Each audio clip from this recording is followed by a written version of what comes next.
G'day guys, Butcher Jerd here. Today I had one butter beef left in this cool room, so I figured I'd do that. You saw Reese do one yesterday, he does it a bit different to me. So, yeah, sit back and roast me, I guess. Like, my knives were blunt as shit. I didn't really realise until I started filming, got this out, and then I was like, oh, this is bad. But hey, you know, once I started. So, first thing I do is I mark the H-bone here. Just separating that top side muscle from that. This one's been hanging for a while. Usually I remove the Pope side first, but it was that dry that there's nothing really salvageable there anyway, so I figured there's no point. So, top side, I mark down hard along the back here, sort of going in line with that Dorello seam that you can see. So the biggest thing I used to get confused with when I was an apprentice was like the seam between the cap on the top side and the actual seam that you're supposed to follow down, which made a mess of things, but hey, you just got to pay attention, I suppose. Joys of being an apprentice. So yeah, literally follow that. You follow the Dorello, you follow the heel muscle, and then once the heel muscle ends, you're cruising along the back of the marrow bone there.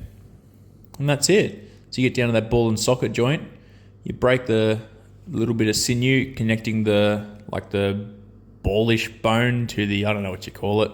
But anyway, you disconnect that, and then you break that, which separates that H-bone there.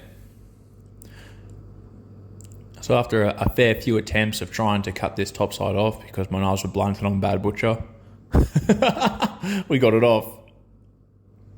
And then for me, it's onto the silver side, which is pretty easy. You sort of just start a bit under the Achilles tendon, just through the heel muscle there, which is all going to diced beef anyway, so it doesn't matter if you cut down the guts of it.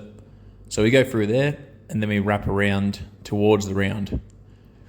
So the way I do this, everything just flows a bit easier, it just peels a bit better.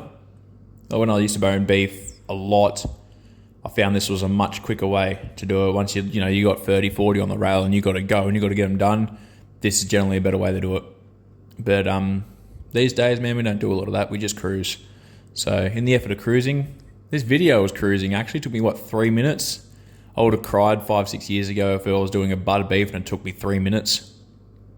Anyway, you see how easy that comes off. Simple. You don't have to cut a little hole and stick your finger in and slot around and try to find the right spot. It just sort of flows straight off. And then you got the round. So I take the knuckle bone off here too. So I sort of mark it around like I do when I do a lamb leg. I just follow around that little elbow joint sort of thing there. So I don't actually go through the in between the two bones and pull it down. So I guess it is a waste of time, I suppose, when you're doing this fast, which I'm not doing it fast, but this is the way I got comfortable doing with it, so it's the way I still do it. So you mark each side, get a good grip on your boning hook, pull it down, get a nice clean bone.